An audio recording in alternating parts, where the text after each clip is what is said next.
All right. Hi, everybody. Good morning, good afternoon, good evening, depending on where you are. I'm John Schwabish from PolicyViz and a senior fellow at the Urban Institute. I am joined by my friend Rachel Whaley at LA Tech4Good. We're so excited for you all to join us on this near holiday Thursday as we get ready. Hopefully, y'all get a break. Excited to talk with you all today. Um, I'm going to hand it right over to Rachel, and she's going to get us started, and we'll lay out the layout for today. And yeah, excited to work with you all. Chat window's open. You can put your name, where you are, and of course, later on, if you have any questions, you can drop them in there as well. So, Rachel, I'm going to hand it over to you. Wonderful. Thanks, John, and welcome everyone. So happy to have you all here. My name is Rachel Whaley, and I am our data equity program lead at LA Tech4Good, and really happy to be joining you all from Los Angeles this morning. So John and I are so excited to partner on this webinar and share a little bit about both of the kind of streams of work that we do as it relates to data equity. So we're going to chat first a little bit of an intro to data equity coming from me and LA Tech4Good, and then we'll switch over to Jonathan, and we'll have time for Q&A at the end. So get your questions ready as we're rolling through. All right, so I want to start with a little story just to kind of get everyone's wheels greased as we're starting to think about some of these topics. This is a news story from a couple of years ago about vaccine distribution in the early days of the COVID vaccine at a hospital affiliated with Stanford. Some of you might have seen this story in late 2020, but just to give you a quick sense, basically what happened is when they were distributing those early doses of the vaccine before there was enough for all of our healthcare workers, there was a bit of an uproar because at this particular hospital, the way they distributed the doses, a lot of their frontline doctors were actually not determined to be eligible for some of those very first doses. And when this was sort of brought up and there was a bit of an investigation, the university said, oh, well, we put into place a very complex algorithm that determines who is going to be prioritized for vaccine doses. It's kind of a black box. It's hard to tell what happened in there, but the results are the results.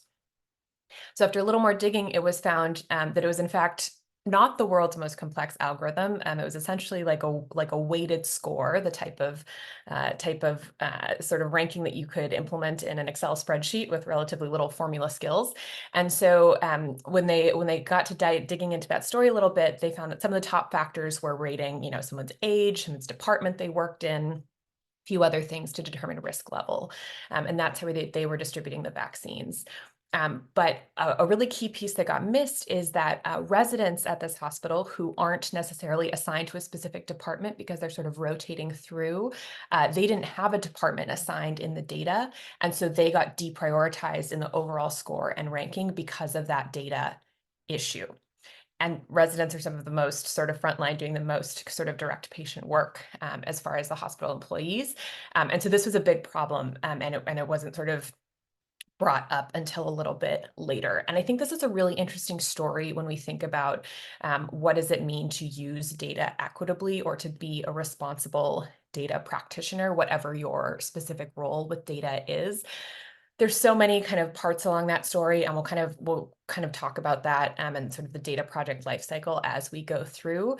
But when we think about the results, the outcome of this situation, it really was that there were frontline workers who weren't getting access to this resource that was so important at this time, and so that we're seeing that as sort of an inequitable outcome that came out of this sort of data issue. So we're going to talk about a bunch of different pieces of the whole kind of data process and how we think about data equity, but wanted to frame with this story because I think it's a really tangible example of how data, something as simple as sort of some weighted scores, can really affect individual people's lives quite significantly.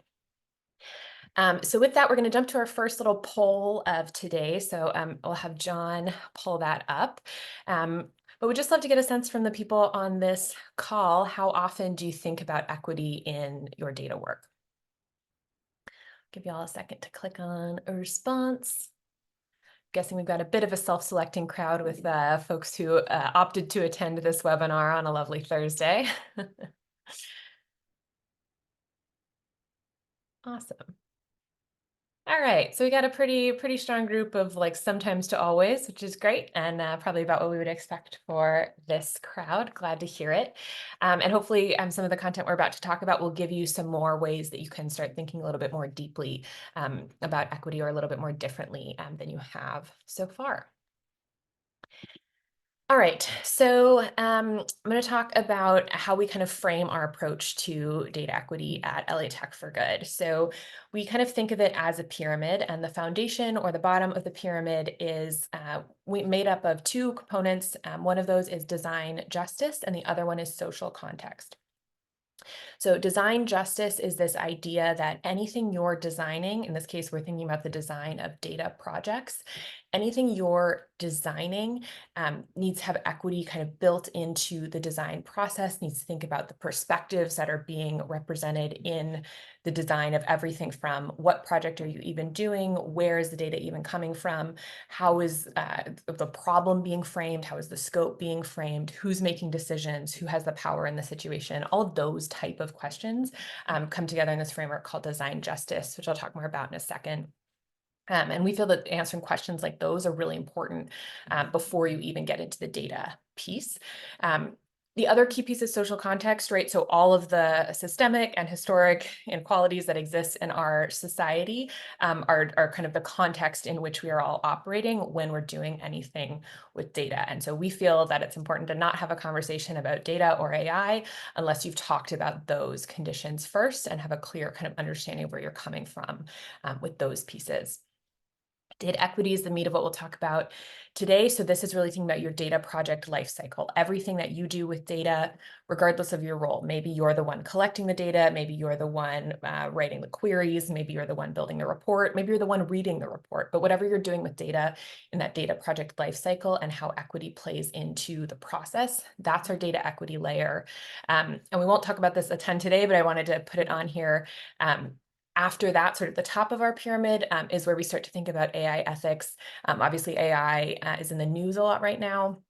And we feel like you really can't have an informed conversation about how to approach artificial intelligence unless you've got a solid foundation in these other two layers first, which is another reason that this topic is ever more relevant today, as always. So let's touch on design justice a little bit. This could be its whole own topic for a webinar. So this is just sort of a taste to get your wheels turning. There's an excellent book called Design Justice by Sasha Costanza-Chock. And it's essentially prompting you with some of these questions to start thinking about your data project as a designed object or designed thing. Right. So when you're thinking about your project, these are some examples of questions that you can ask to come from a design justice lens. What story is told? How is the problem framed? Who decided the scope? What values are built into the designed process? And who benefits and who loses? So these are kind of like big picture questions. But for anyone who's creating or working on a data project, these are really important questions for that foundational layer to either make sure that you understand as someone working on the project, or that you're sort of answering and thinking about as you're the one designing the project. Same goes for when you're absorbing data work that has been done by others, when you're perhaps reading a report or looking at outcomes of someone else's work. These are the kinds of questions that you can ask yourself if they're not included in sort of the final result you get from someone else, to make sure you're understanding some of those contextual factors, right? Who decided that this was the research question that we're going to, pursue this sort of data analysis on, or whatever your specific context may be. These are the types of foundational questions that we want to be thinking about with our data work, and not treating our data work purely as a technical exercise, because it's not. So this is just a taste of this. This could be its whole own topic, but just to get you thinking a little bit about some of those factors. So let's talk more directly about data equity. One of our favorite resources to recommend if you're interested in this topic is an excellent book called Data Feminism. And one of their core concepts is that equity is both a process and an outcome.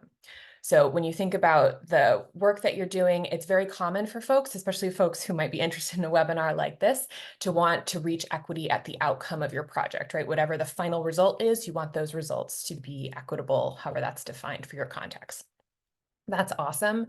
And if they're not, the most common cause is that their equity or that equity lens was not built in throughout the process of your data project.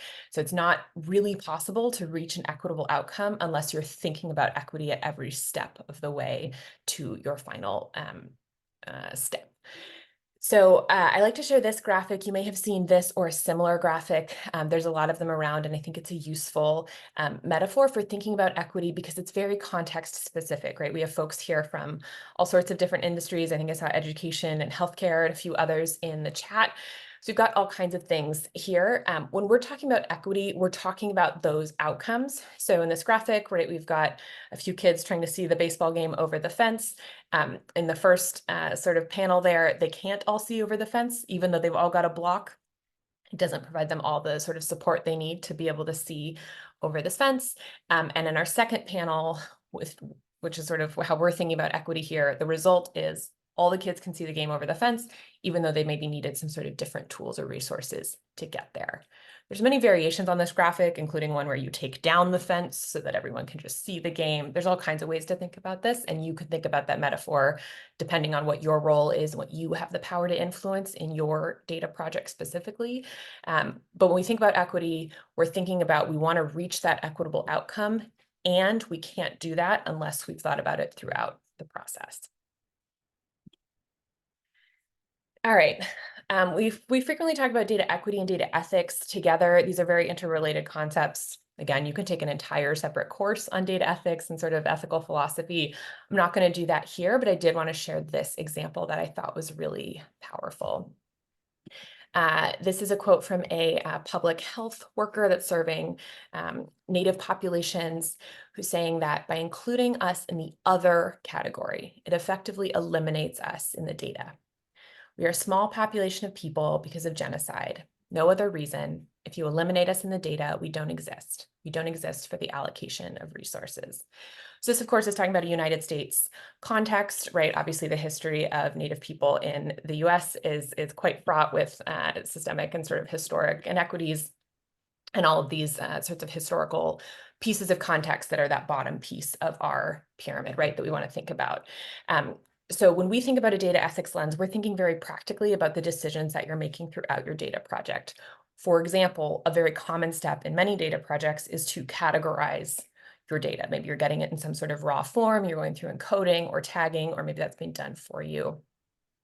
A common practice is to group your smallest categories into sort of an other bucket to try to make your analysis maybe easier or more readable.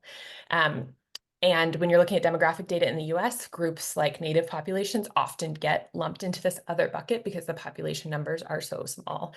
And so this sort of article and this speaker here is pushing back against that idea to say, even that small choice, that seemingly small choice of saying, oh, we've only got a few rows with this, so I'll just put these as other and kind of keep moving forward. That small choice actually, over time, when a lot of people in a lot of different projects are making that same choice, has a really big impact on this population because it's erasing their visibility in whatever your final result is.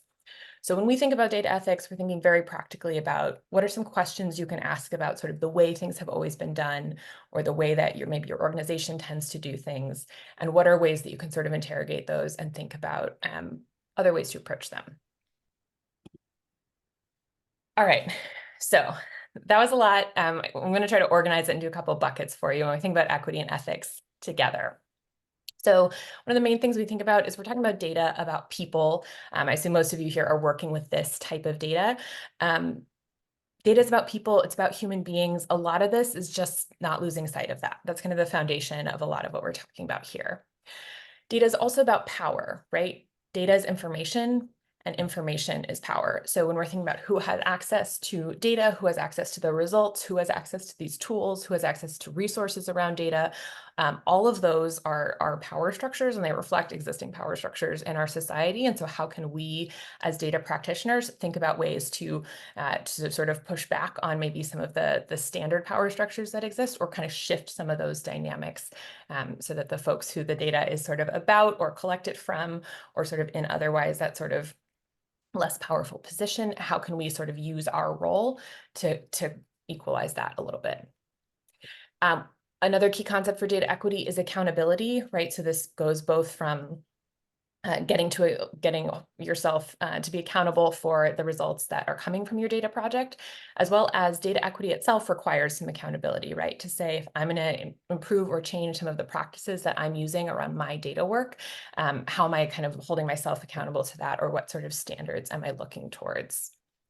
Another common topic that comes up with this is regulation.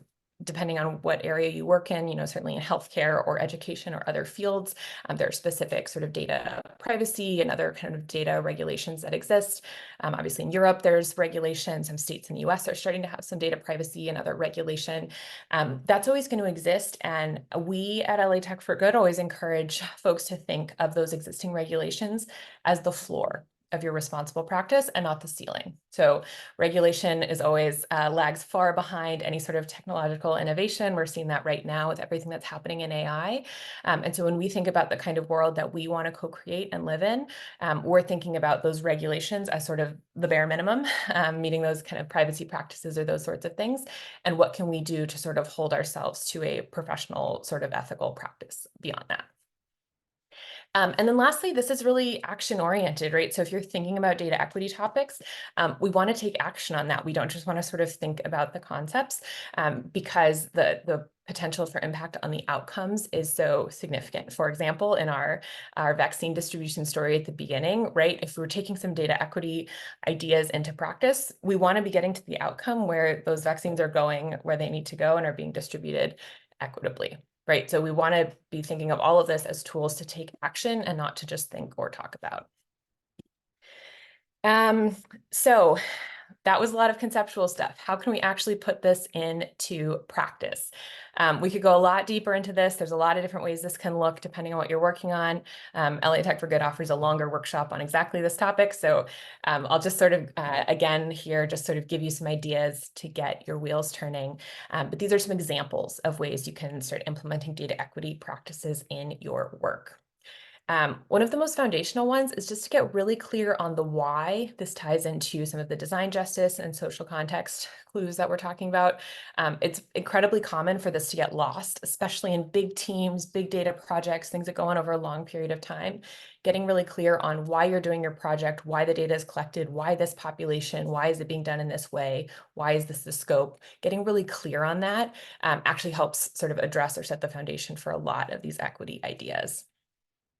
Another common practice can be disaggregating your data, so making sure you're looking at those smaller subgroups in your data. So for example, going back to that, that quote about not grouping all your smaller groups into other, that might be an appropriate practice in some cases, it might not be in other cases. And so a chance for you to, in your analysis process, perhaps disaggregate, look at some of those smaller subgroups, look at your results, think about why those groups might be showing up that way. That's an opportunity for you to think about some more equitable approaches in that step. A lot of this has to do with communication and sort of the work that we might consider around the edges of our data project. So things like, how are we sharing our results? How are we communicating what we're getting? How are we sharing any information back with perhaps the people the data was collected from? So all of that, of course, respecting privacy is important, but so is transparency in addressing some of those power dynamics that we talked about. If you're going to extract data from a bunch of people through a survey or a data set you purchased or whatever, how are you thinking about sharing the results or sort of the information from your analysis back to that same community, right? That's not a super common topic for us to think about in the data space, but it's super important for equity. Another practice kind of related to communication is clear documentation, right? For most data projects, somebody is going to come along after you and either read the result of your work or keep working on your work or reuse your data set for something else. And if you haven't clearly laid out for them how this data was collected, what it means, what it should be used for, what it's not appropriate to use that data for, the potential for misuse by someone who comes after you or by you if you're coming into someone else's project is much higher. Right. And so you want to be really clear about documentation. I'll talk more about that a little bit later. Explainability is another common one. So just making sure you're ready to explain to people how, your analysis got to the results that it did. Again, going back to our vaccine distribution, this one is super important for people to feel like the results are fair, to feel like they understand what happened. Accessibility, same thing. Anytime you're sharing any of your stuff, you want to make sure it's super clear to the groups that you're sharing with, that it's accessible both visually in terms of its language, in terms of access, all of that. Another equity issue. And then for any of these, none of these are one-off, one-time, check the box, I'm done now type of practices, right? All of these are building into your process so that over time, every time you're working with this data, every time you're starting a new project, you're taking some of these practices into account and making them a sustainable part of what you're doing. All right, I think we're running a little short on time, so I'm gonna skip this one and talk a little bit about accountability. Something that's really important when you're thinking about data equity sort of initiatives at your work is thinking about how you're going to sort of keep them going. So what we've seen from a lot of folks who come to our events is that they're really interested in data equity. They bring it back to their teams, and it can be hard to kind of get a data equity initiative going at your workplace. So these are some of the factors that we've seen help folks be really successful. One is to definitely get your leadership bought in, whether that's sort of your team leader or your division leader or your organization leader, getting them kind of bought into the idea of data equity and how it ties into your overall work is a great place to start. Making sure you're communicating the vision. So this gets back to the data equity practice of the why, kind of what are we doing? Why are we doing this? Why is it important? How does it tie to our organizational values? And then doing all the other stuff that we do to make sort of initiatives sustainable and successful, right? We're setting up clear processes, figuring out how we're going to measure our own success or our own progress as we work on data equity initiatives, and being transparent about our progress. This type of work can be really slow, can be hard, especially if you're coming from a big organization. It can take a lot to change processes, and that's okay. But being transparent with folks you're working with about, all right, we got 1% better at this today, and that's a really good place to start. All of this ties into one of my favorite quotes, also comes from Data Feminism, quoting Joni Seeger, what gets counted counts, right? So when we're thinking about equity, if we're not sort of counting or tracking or holding ourselves accountable to what we're working on in this domain, it's not going to happen, right? It's not going to get the same level of focus as the other types of things that we want to work on. So just want to talk about some examples, some more concrete examples of those better practices. I mentioned documentation earlier. This is a great practice I like to talk about in these events because it's a practice that you can work on no matter what role in the data project you play. There's a very influential paper called Data Sheets for Datasets by Dr. Timnit Gebru et al., which talks about in the electronics industry, it's very common for any part to come with a clear sort of sheet explaining its uses, any risks, what it's made from, etc. Same thing with nutrition labels on food. There's a project called the Data Nutrition Project that similarly is trying to help create a framework for that model for a data set. So, what's in the data set? What should it be used for? What are the ingredients that make it up? What are some possible risks? All of that type of information. So this kind of thing, gathering this type of information about your data, documenting it clearly, is a really great sort of starter step to data equity work. There are a lot of great frameworks for data documentation as you're thinking about an equitable and ethical approach to your data. These are a few that we recommend. There's an excellent one from We All Count called the Data Biography Template. Data Sheets for Datasets, as I mentioned, is a great framework, a bit more technical. So if you're going to be doing machine learning or any of that with your data, that's a great choice. Data Nutrition Project and the Open Data Institute also has one called the Data Ethics Canvas. And essentially what all of these frameworks are is they're a list of questions. They're a list of questions that you can ask yourself or your team about the data that you're working with. And the answers that you provide can help sort of guide your outcome, guide those process choices that help get you to an equitable outcome. So this is a great resource that we love to recommend to folks to look up a couple of these frameworks, think about one that might make sense for your context. And really all you need to do to apply the framework is look at the questions that it's asking and think about which of those questions might be relevant to your organization.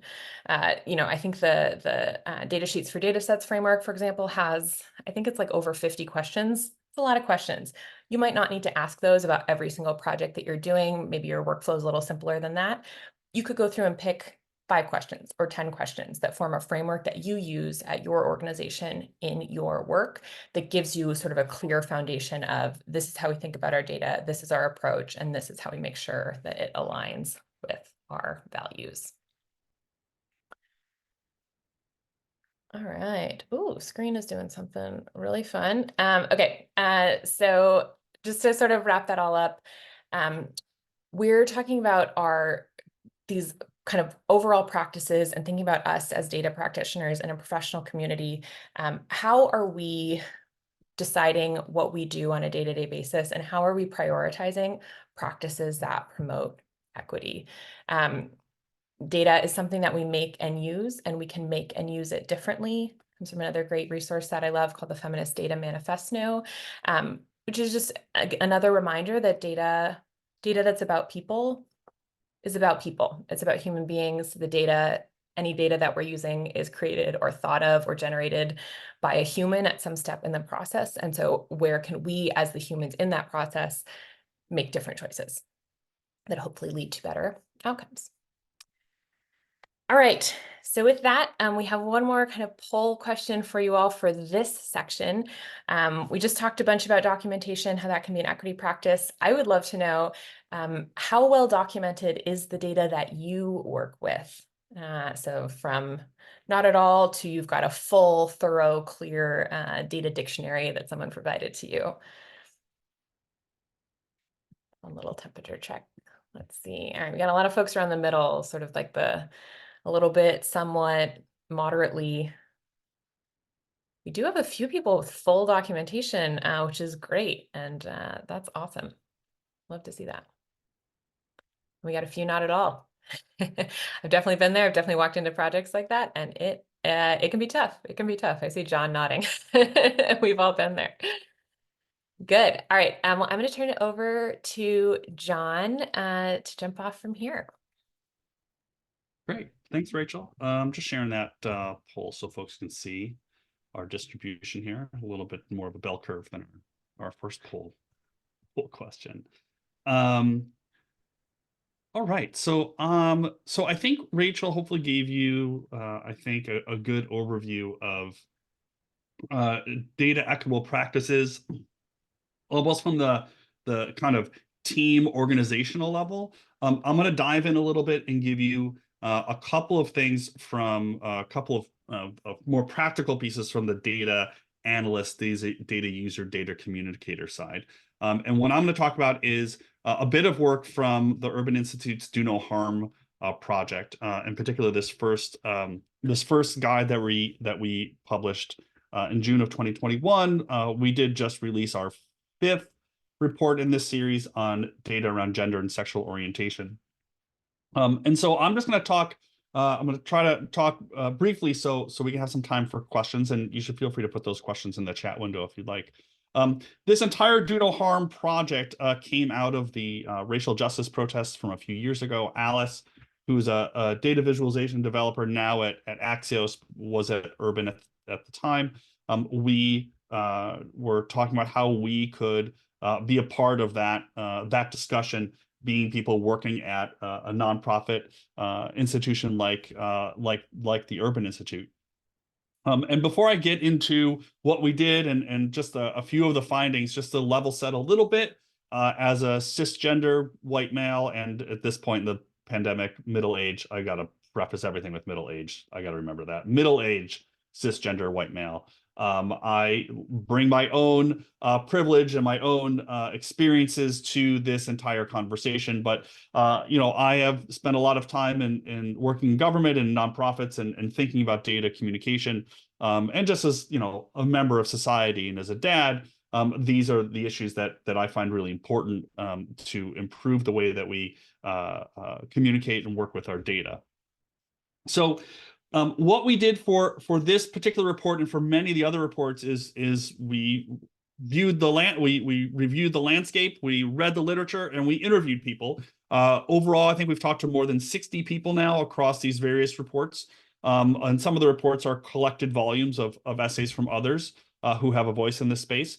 And what we have found across those various interviews is the idea that when we are working with data, when we are communicating data, when we are collecting data, is we should be demonstrating empathy for the people and communities that we are working with or focusing on in our work. And I think this quote from one of our interviewees, Kim Bui, who's a data journalist, I think sort of pulls this together really nicely. If I were one of the data points on this visualization, would I feel offended? And I think this is a nice way for all of us to level set and to consider how the words that we use, the icons we use, the colors that we use, the way that we describe or visualize people or communities can impact the way people see themselves in the data, and ultimately the way they actually use or incorporate the recommendations and our work into their day-to-day lives. So what I'm going to do is just talk about three of what I think are sort of the more practical pieces of the report. There's some bigger think pieces in there. The most recent report on gender and sexual orientation definitely gets into the data collection issues more so than some of the other reports, because those SOGI data are not as well collected as data on race and ethnicity and some other aspects. I'm going to start with language. I think this is one of the places where many of us think about being more equitable or being more inclusive.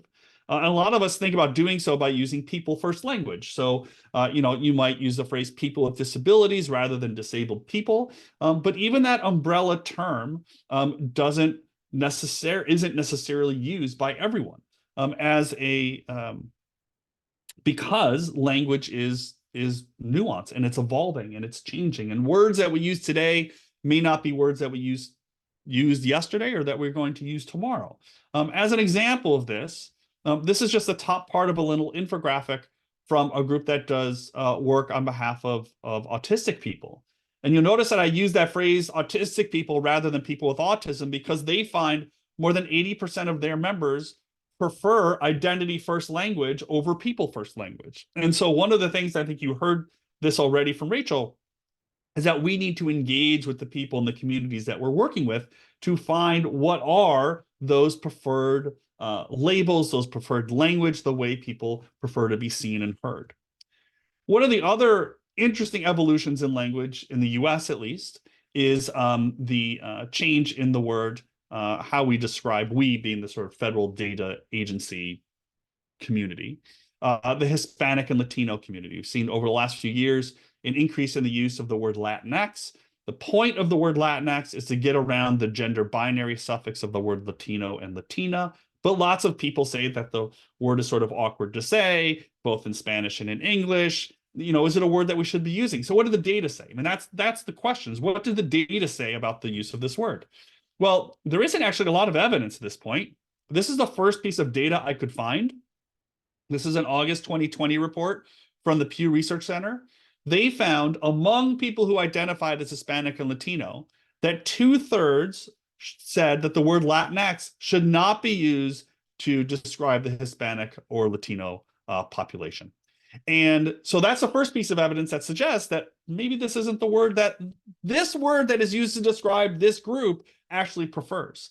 About a year later, Gallup did a poll. They asked people, again, who self-identified as Hispanic and Latino, what word they prefer to use. 23% said Hispanic, 15% Latino, 4% said Latinx, 57%, said it does not matter. And then Gallup did something very smart. They asked a follow-up question. They said, okay, but if you had to choose, what would you choose?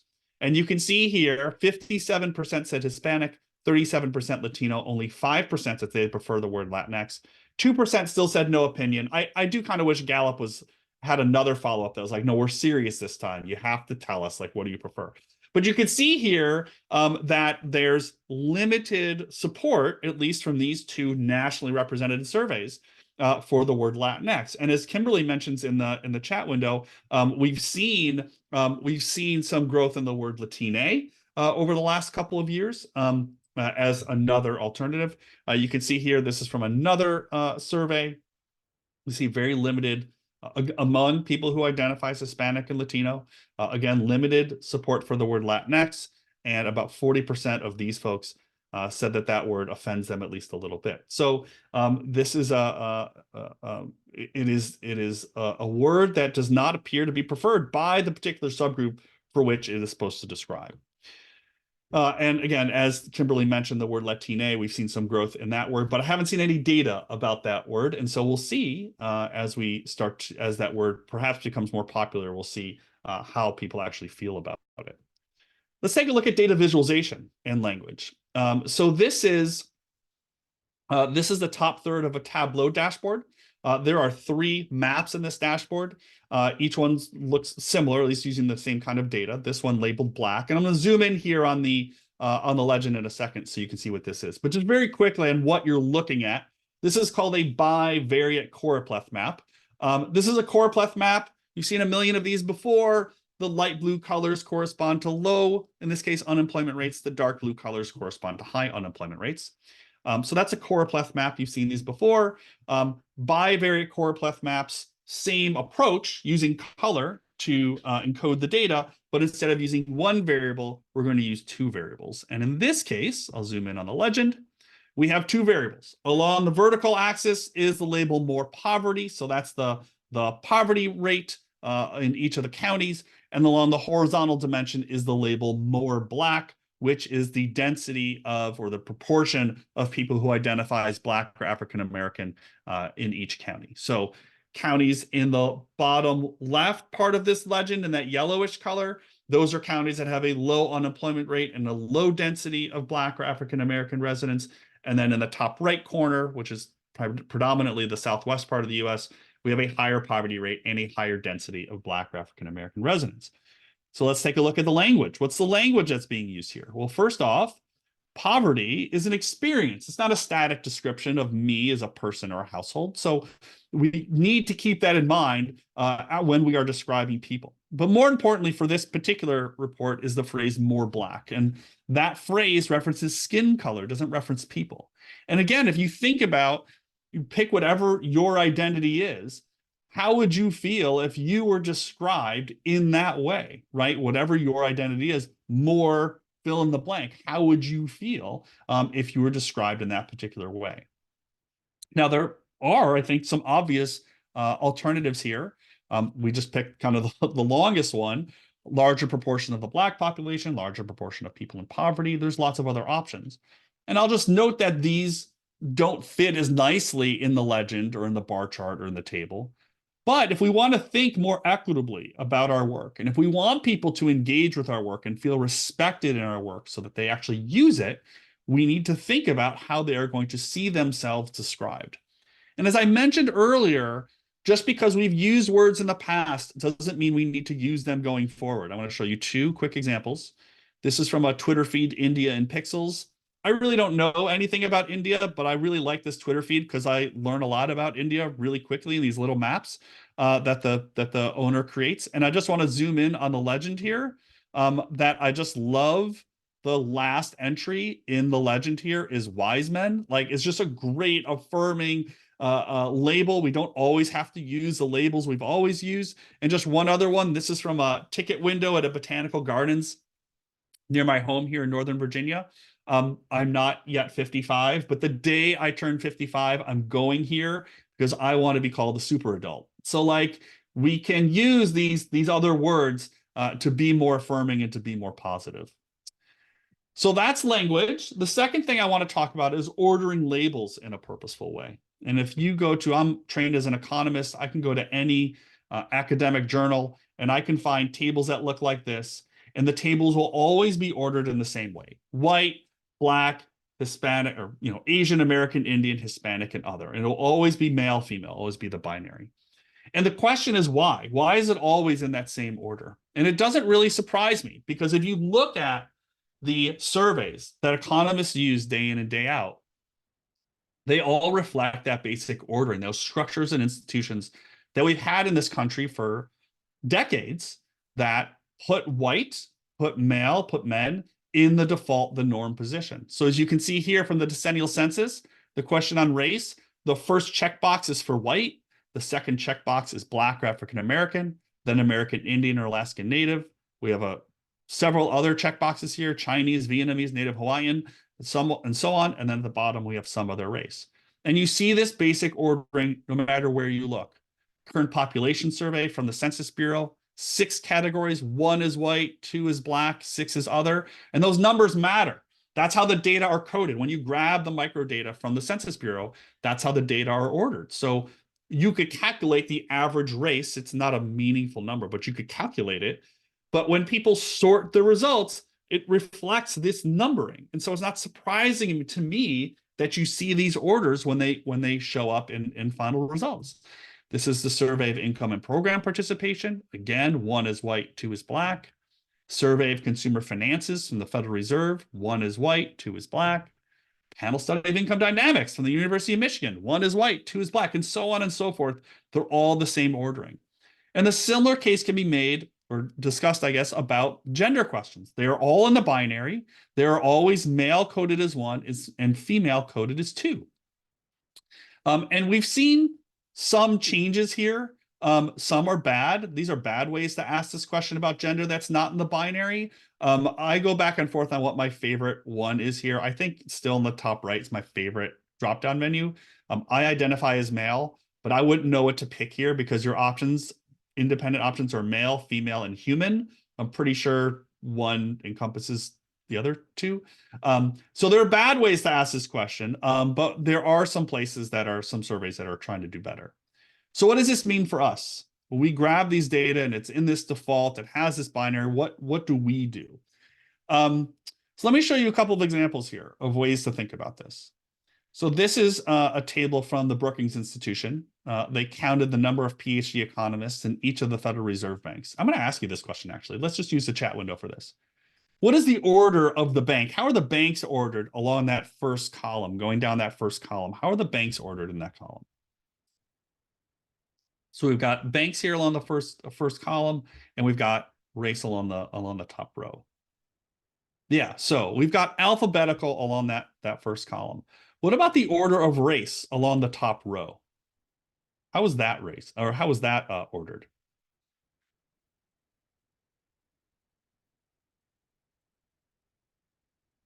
And I see there's no one answering because it's unclear, right? Alexa's a great by prejudice. I mean, there is no logic, right? It's white in the first position, and then maybe it's alphabetical. I don't know, but like it doesn't really matter because the first position is white, put it in that first position, and that's the default, the norm that I think we want to, if we want to take this equitable approach, we want to move away from. I think just a simple way to think about an alternative. This is the drop-down menu from CVS Pharmacy. If for those of you who have CVS near you, I'm sure other pharmacies do the same thing. But like CVS Pharmacy, when you get your COVID test, you get to the question on race. Notice that the options here are ordered alphabetically. And it may seem for some of us may feel a little strange to see other and unknown kind of in the middle of the drop-down menu, but it's alphabetical. You don't have to make any decision, any arbitrary decision about how these options are listed. You just follow the alphabet. Even though the alphabet has its own history, we can all agree that B comes after A in the alphabet. So with all this, what does this mean? I'm just going to ask you to ask yourselves and ask your team some questions. I don't have any answers here. I would barely say these are guidelines. So just ask yourself these questions. Does your study, does your work focus on a particular community? And if it does, perhaps those group or that community should come first. Is there a particular argument, a particular story you're trying to tell? Again, perhaps the order in the text or the order that you're talking about it should come first in the graph or the map or the chart or the table.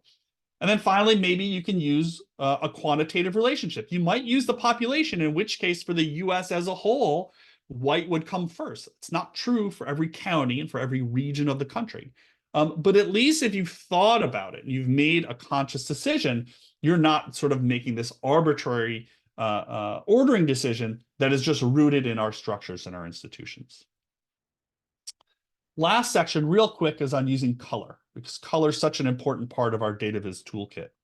Again, I'm going to use an example. I'll zoom in a second here. This is from MIT. It is what they call their student diversity dashboard. So you've got a line chart on the left here that's showing trends in different racial ethnic groups over time. And on the right is a breakdown of those groups into different schools or different departments. So let's zoom in here and take a look. We have 9 different racial groups. Black or African American students in the top left in that dark red color, going down, getting lighter and lighter red. And on the top column on the right, on the column on the right, we have students who identify as 2 or more races in the lightest red color, white students in the blue, and then the 2 gray shades right there. So let me ask you again. We'll use the chat window here. What do you see as some potential problems with this color palette? There are several. I'll give you just a second, get a couple of answers in there. So I see Alexa, a couple thumbs up emojis there. Yeah, so Alexa's like, so white and then the others, right? It's white is blue. That's the only group that gets their own color. Then everybody else is red, right? They all get their own. It's all, that's the comparison. That's that's suggesting, right, that white is the norm. White is the default. Let's see, we've got a couple other comments in here. This is great. International, yeah, international is not a race, right? International it gets its own gray color. I think Andy's sort of saying that you can't tell the difference between these colors. The saturation of these reds is so close that it's hard to differentiate. Yeah, so Bob says the same thing. International and unknown are gray. The gray colors do kind of fade to the background. The other, I mean, you're all correct. The other color issue I'd mention here is the sequential color palette. Remember, I talked about that for a moment during this blue sequential color palette. So the gradient, thank you, Grace, mentioned the same thing, that the categories are ordered in some way, as if the Black or African American students are somehow more than or greater than these other groups. So after some gentle feedback for Twitter, not gentle feedback, period, gentle feedback for Twitter, MIT changed the dashboard, and here are the colors they use now. You can see some differences, but we end up in some similar issues here, right? With these shades of blue or green, sort of lumping together. I think, as Rachel mentioned earlier, lumping together these groups into a singular group. Now, I'll just close up by saying, I'm not saying that this is an easy task, that picking out 9 separate categorical colors is easy. If you go to Color Brewer right now, which is one of the tools that people really like to use for colors, and pick out 9 categorical colors, you're going to find shades of all these colors, oranges and greens and blues. It's just shades, right? So like, it is challenging. And so that leads me to my last point, and then I'll stop so we can answer just a few questions in our last 10 minutes. Should you use a single graph or multiple smaller graphs for your visualizations? And I'm going to show you 2 examples here. So this is just a simple graph of the poverty rate where all these 5 aggregate racial groups and ethnic groups are on the same graph. And I think what happens when we create graphs like this is we end up creating a sort of horse race effect, where what we're sort of seeing, what we're led to see, is that whatever the best performing group is, that's the goal. That's the thing that all groups should be striving towards. As if the poverty rate, getting it to around 10%, where the white group is, that's the best outcome. Or instead, the best is no poverty rate. There should be no one in poverty. No kids should go hungry, right? All these metrics where we want to improve. And so one, I think, possibility is to break up that single graph into multiple graphs. And so here, I have the yellow dashed line is the national aggregate, and each group gets its own separate graph. And so we don't have this horse race effect. Now, one possible place where I think it may be worthwhile to place all of the groups on a single graph is where we're trying to highlight disparities. This is an example from one of the other Do No Harm guides from 2 of my colleagues who contributed, Keonta Moore and Marcy Melvin, showed this graph of suicide rates among teens for 5 different groups. And you can see here that this much higher and much more quickly increasing rate, suicide rate among American Indian or Native American teens. I think that disparity is something that we actually do want to show along the same graph. And so a lot of this is about framing and is about context. But I think it's one thing that we should consider is whether we actually do need to place all this data on the same chart. So I'm gonna close up here just by reminding all of us, and I'm trained as a quantitative economist, so this slide is always for me, just to remind myself that data are a reflection of people. It's so easy to download data and use it and write some code and make a graph and put it out in the world. But it is important to remember that there are people back there in those data who provided their time and their experiences to us as data analysts and as researchers. And if we can remember that those data reflect people's lives, they're not just an abstraction, I think we will do a better job of communicating our work to that larger audience. So I'm going to stop there. I'll stop sharing. Thank you all for coming today, and thank you for contributing in the chat window. We've got about 5-10 minutes for questions, and thank you, Annie. So happy to answer any questions. If you'd like to come off mute and ask your question, that's fine as well. And Rachel, I know you had one last thing you wanted to share from Tech4Good, so. Yeah, I do. I can share this and then we can get into some questions. I certainly have some questions I can ask you, but want to make space for others first. We at LA Tech4Good, as I mentioned, we do a longer, sort of more involved workshop on some of the topics that I talked about. So if you are interested in thinking more about tools and practices for taking your kind of data equity interests from theory to practice, actually implementing it in your work, we've got a workshop coming up in January for that. We are on a wait list for it now, but I think we'll probably end up taking some folks off the wait list. So definitely sign up there. If you're interested, I'll drop the link in the chat, and we're hopefully going to get some more workshops going at some point as well. So definitely get in there, get in our email list, all of that stuff. And we'll have more workshops coming on that in 2024. Thank you, Mary. Awesome. For the shout Thanks, out. Mary. So if folks have questions, we do have a few minutes. This is actually my last meeting of the day. So I'm happy to hang on and chat for, I know it's just amazing. So I'm happy to hang on and chat for folks. But before folks start to go, we'll answer some questions here. We will share this recording and we will share links to get copies of the slides if you want them, that have all sorts of URLs and stuff so you can get more. We'll share that out via the email you registered on the Eventbrite. So if you do need to go, thanks so much for attending, but we'll send this out in a little bit. Looks like we've got one question in the chat, Yeah, John. I'm seeing one here that says, can you discuss how you reconcile potential competing interests of data equity and data privacy? I'm thinking mainly about small ends. John, do you want to start on that one, or would you like me to? You can go ahead. I'm going to grab a link for folks because I do have a resource for that. So go ahead. Perfect. Lamar, that's a great question. It's one that we get from a lot of folks. The answer is going to be a little bit context dependent, but one thing is getting really clear on your values and kind of what you're trying to do with this data. So one place where I see this question, or I've seen this question come up, is around employee compensation data or salary data. And so if you have maybe a small organization or small number of people in a certain band or certain disaggregated group, that's sort of making it very easily possible to figure out who they are, even if you've sort of anonymized the data, just because, as you said, your N is small or your total group number is small. So that's a case where you might want to think about what are you trying to accomplish with this data.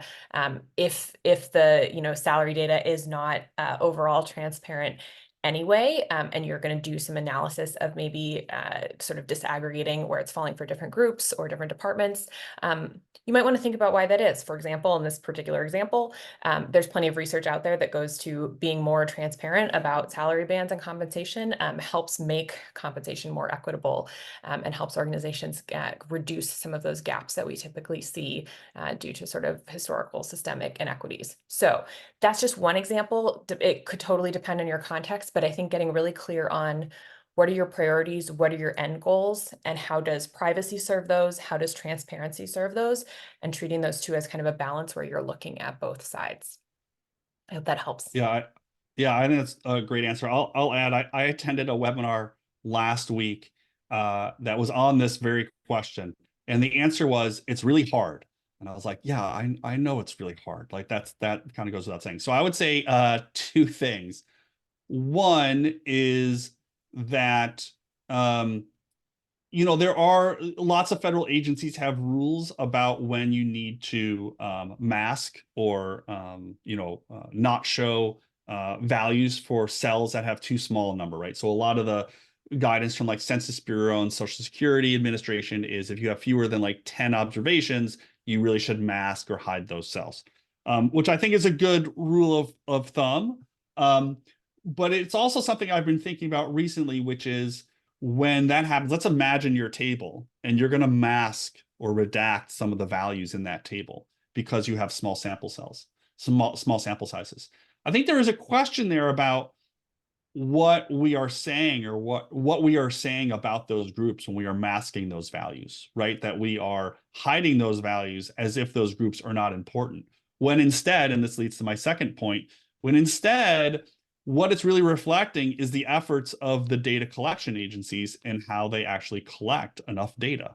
And we have seen for decades now prioritizing certain groups over other groups and how we're going to collect those data and who we're going to collect data from. So I don't disagree with that speaker that I saw last week saying it's difficult. It is difficult, but I think there are more considerations that we can think about. So some great questions in here. Annie asks about leadership buy-in regarding data equity, especially if it ends up costing more time and money to implement than quote unquote normal data work. Rachel, you've worked with a lot of organizations on this. Do you want to Yeah, start? this is a question we get all the time. I think the answer to this, it can be a little bit similar to, how do organizations prioritize just diversity and inclusion and equity efforts overall, not specific to data? How do organizations prioritize sustainability? Like all of those type of things. There's strategies in all of those domains that I think can be applicable here. I think the biggest one that I've seen is just getting aligned with who is your kind of population or your customer base, or who are you serving, and how are they being represented in the data projects that you're doing or the data that you're gathering. If those things aren't aligned, if sort of the data that you're using isn't representative of sort of your end customer or your end user or whoever your population is, that's a really great argument to leadership to say, hey, at the very least, we should have some representation here. That's a place to start, and that can be a good way to get your foot in the door. I would also say, and this is maybe broader than your specific question, Annie, but like one of the things that I've heard when I give these talks on this work is, the good old you're just a woke liberal white guy, blah blah blah. Fine, whatever. I can handle all that. But and you could take this entire meeting, you can take some of the techniques and strategies we've talked about and position it from a moral or ethical position, which is fine. Like I'm happy to stand on that hill, but I don't think you need to. I think you can stand on the hill of, if people feel respected and they feel valued, they are more likely to use the work, and the work is more likely to have an impact. And I don't think I need to do an RCT study to prove that that's the point, right? If you are offending people, they're just not going to use it. And so now there's obviously a gradation from going from offending people to being, I think what we've talked about, being equitable. But I think, you know, enabling people to see themselves in your data in a positive way, in an equitable way, I think just more likely makes your work going to be used. And I think for me, again, you could take that moral ethical position, but I think you just take we want to have impact, and the way we have impact is that people see themselves in a positive light, in a light where, we didn't really talk so much, Rachel, about like deficit framing just in kind of writing, right? Which is another way to think about this whole body of work. Like let's view people in a positive light, so they are seen in a positive light, and so that the work can be used. And so yeah, I could mumble about that and go on about that more and No, I more, but completely like, agree with your you know, point that you can frame it in sort of the ethical approach, and you can also just frame it very practically, which is a yeah, great way to get leadership listening to you a little bit more. Yeah. yeah. I know some folks have to go. Thank you all for those who have to go. We do have one more question in here, from Mohammed, who I don't know. Oh, still here. I'm curious to know about data equity can be expressed in data engineering. Yeah, I'm happy to take a stab at Oh, this go one. for it. Yeah. Data engineering is part of my day job, so this one's near and dear to my heart. Yeah, I mean, so data engineering, typically that role involves creating, maintaining data pipelines, so where data is sort of traveling from point A to point B. Often data modeling is included in that step, so sort of deciding how your data is going to be presented in its kind of raw or close to raw form before other people do the data science or analysis. So we talked a lot about documentation earlier.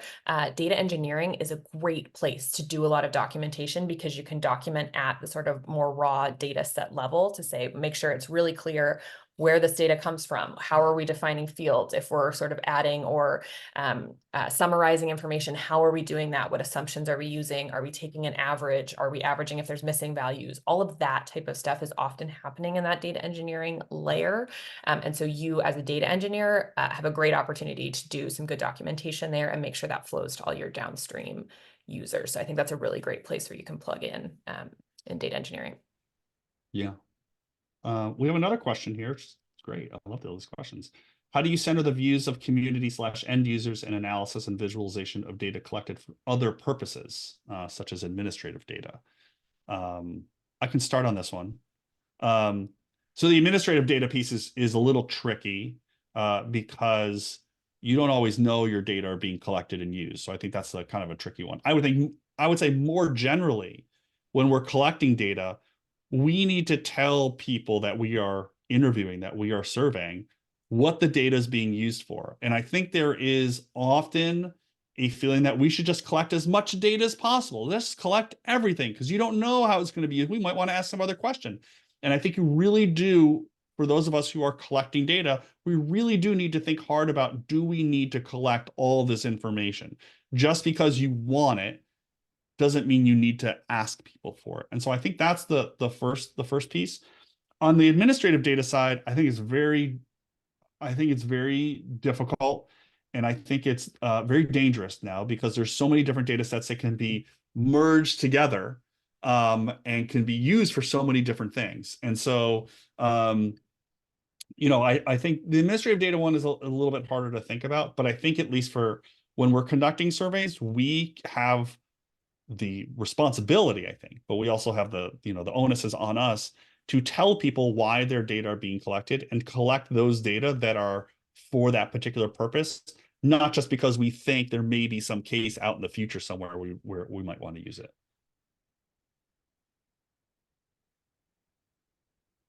Awesome. Yeah, that was great.